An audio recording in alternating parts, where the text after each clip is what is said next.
NGS library normalization is the step in the process where you ensure that all the libraries that are going to be sequenced are at equivalent levels. I'm not going to say identical because that's almost impossible, but at least equivalent, close enough.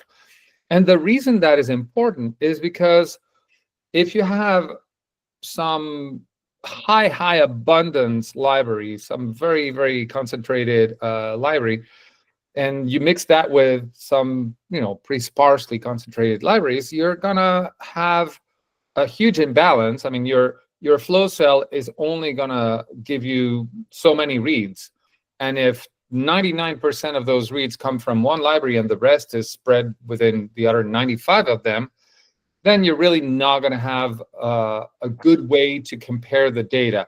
This is especially true if you're doing applications such as whole genome or even RNA-seq. I mean, you're always trying to compare the libraries between them, and you need a minimum number of reads for that to be significant. Our throughput, the sequencers, especially the large throughput ones, can do so much more than what we were able to do 10 years ago. The need for data has also increased, and the sensitivity that you're expecting from the data has also increased. So, for example, if you're conducting an RNA-seq experiment, you're going to expect at least, 20 million reads per library. So if you are expecting 20 million reads per library, you want to make sure that all of them get more or less there. So that is really why normalization is important. When you compare the data afterwards, you don't want to compare a library that got 1 million reads to a library that got 100 million reads. Or otherwise, you have to downsample the one that got 100 million reads down to 1 million reads, and then you've wasted a lot of sequencing power for that. Yeah, so there's many ways to balance your libraries currently, but they all go through fairly involved workflows. First of all, you have to purify your libraries individually. Then you have to quantify them or qualify them, and this is a process that happens differently for each lab. And some of them just do a qubit quantification, and that's good enough for them. Others need to have a qPCR quantification, which has a few steps of dilutions and replicates and all that stuff. Takes more time. Others prefer to run them on electrophoresis, automated electrophoresis systems, such as the tape station, for instance, to see the profile, the size distribution of their libraries. So each lab will have a different qualification or mode for their libraries prior to normalization. The impact of cost is significant. Any additional quantification or qualification step that you add will definitely cost in reagents, but also in time, and then in analysis. And so none of this is free. It definitely adds up in the end. Development of iconPCR came from a desire to get better quality. So by developing an instrument that can stop normalization, stop cycling at that optimum number of cycles for every sample, and do that in an automatic fashion, which is what AutoNorm is, it prevents you from overcycling. And if you ask any scientist in the genomics field, overcycling is the killer. It's the killer of diversity. It's the killer of sensitivity. It's the killer of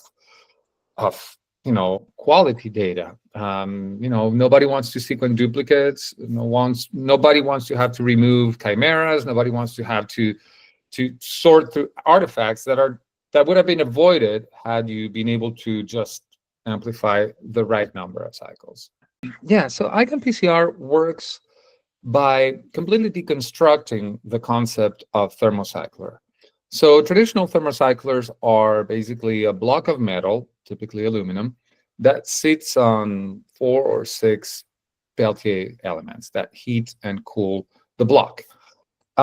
This system has been used for now 3 decades, and definitely has, been tested and proven for a number of applications.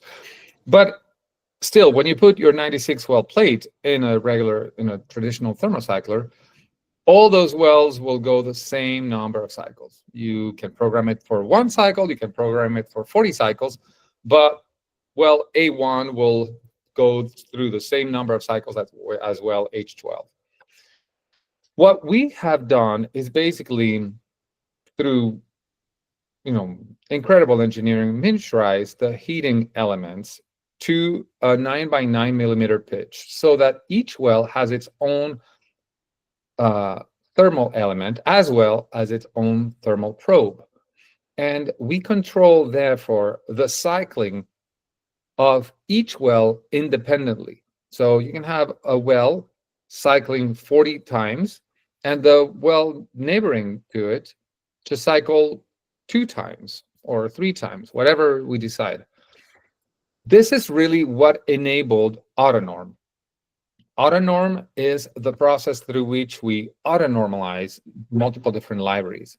And we do this by monitoring the synthesis of DNA. We add an intercalant agent such as cybergreen or evergreen in the mix.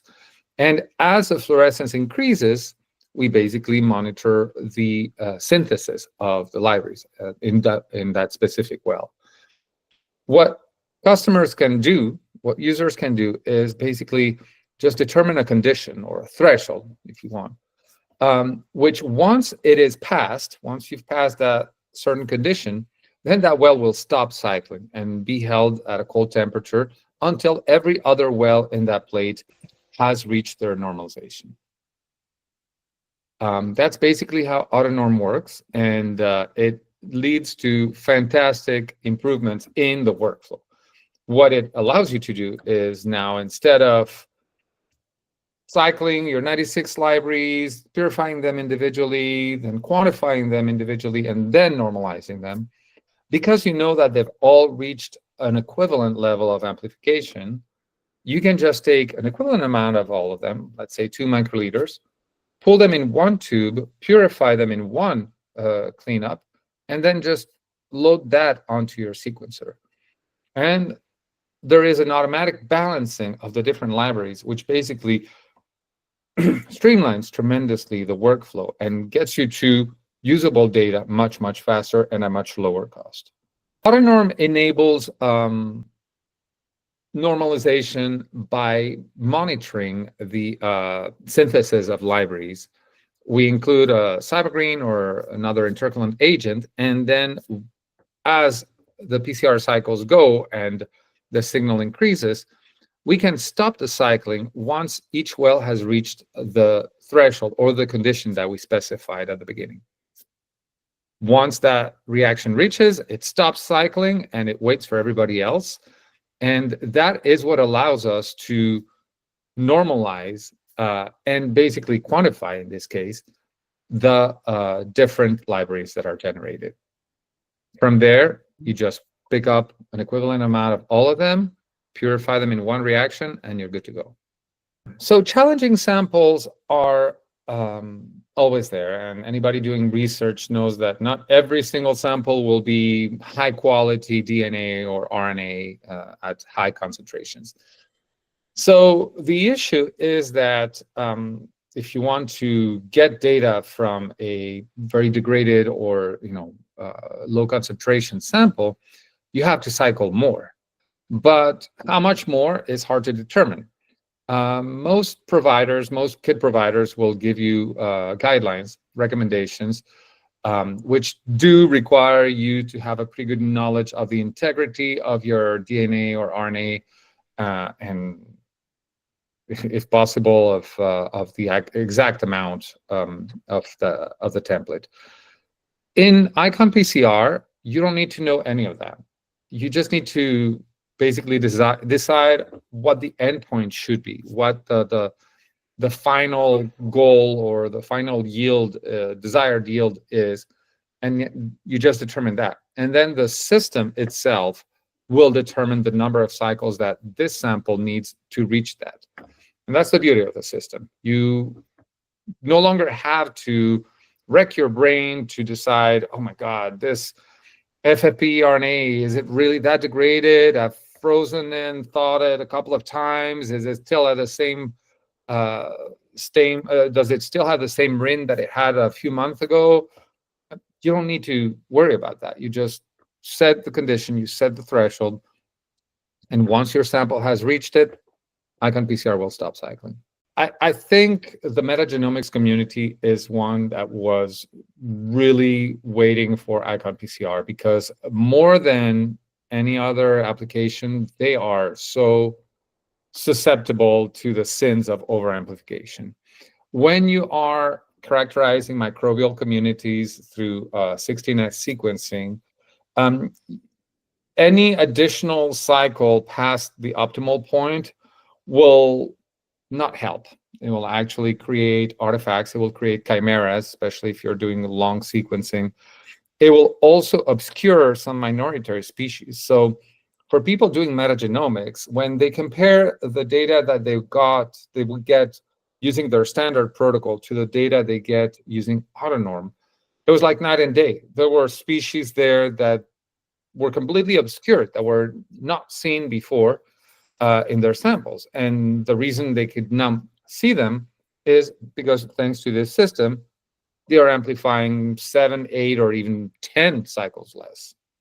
And that really is the impact that iconPCR has on the metagenomics research.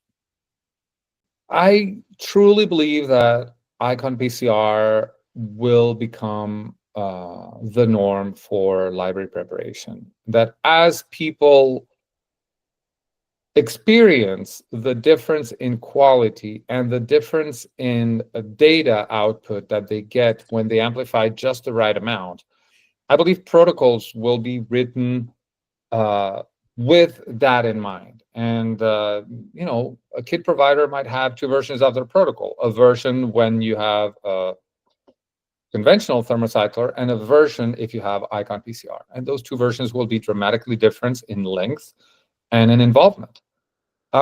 So yeah, I do believe that iconPCR will become the new standard for quality, and I want as many people to experience it as soon as they can, because it was really designed with users in mind. It's really designed to save people time, to save people reagents, but most importantly, to preserve the quality of the data for people. That's really what's at the heart of iconPCR.